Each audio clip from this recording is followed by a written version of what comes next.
তার কারণ হচ্ছে স্বামীজির একটা সুন্দর গল্প আছে। স্বামীজি যখন আমেরিকায়, তোমরা জানো স্টুডেন্টরা, যে বিখ্যাত চিকাগো স্পিচ যেটা দিয়েছিলেন 1893 খ্রিস্টাব্দে, তাতে একটা সুন্দর গল্প বলেছিলেন।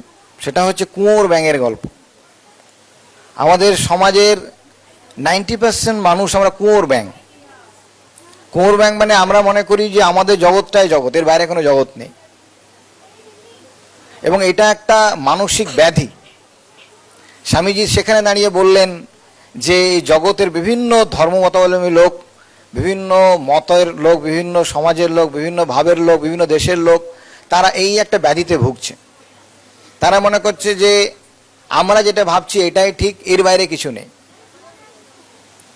এবং এর থেকে যদি আমি বেরিয়ে যেতে পারি, এই লিমিটেশন থেকে, তাহলে কিন্তু মানুষ একটা এই বিশ্বে যে বিরাট শক্তি, রবি ঠাকুরের কবিতায় আছে যে আপন হতে বাইরে গিয়ে বাইরে দাঁড়া, পাবি হৃদয়ে মাঝে বিশ্বময়ের সাড়া, এরকম একটা লাইন আছে। অর্থাৎ আমার ক্ষুদ্র যে স্বার্থ বা ক্ষুদ্র যে পরিচয় বা ক্ষুদ্র যে অস্তিত্ব, তার বাইরে যখন বেরিয়ে গিয়ে আমি জগৎকে দেখতে চাই, দেখতে পাবো সারা বিশ্বের যে বিরাট শক্তি, তার আমি একটা অংশ মাত্র। এবং তখন আমি এর সাথে কানেক্ট হতে পারবো।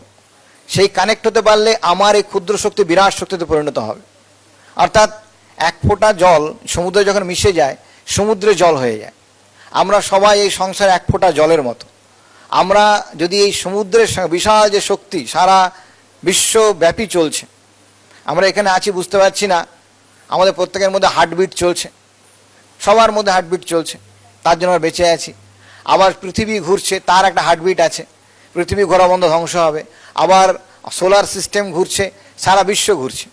অর্থাৎ আমরা একটা বিশাল শক্তির মধ্যে বাস করছি।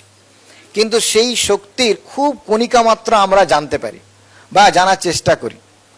সেই শক্তিকে যদি আমরা একবার ধরতে পারি, এবং সেই স্বামীজি বলেছেন সেই শক্তিকে ধরার শক্তি, সেই শক্তিকে ছোঁয়ার যে ভেতরে ডিভাইনিটি বলছে, সেটা সবার মধ্যেই আছে।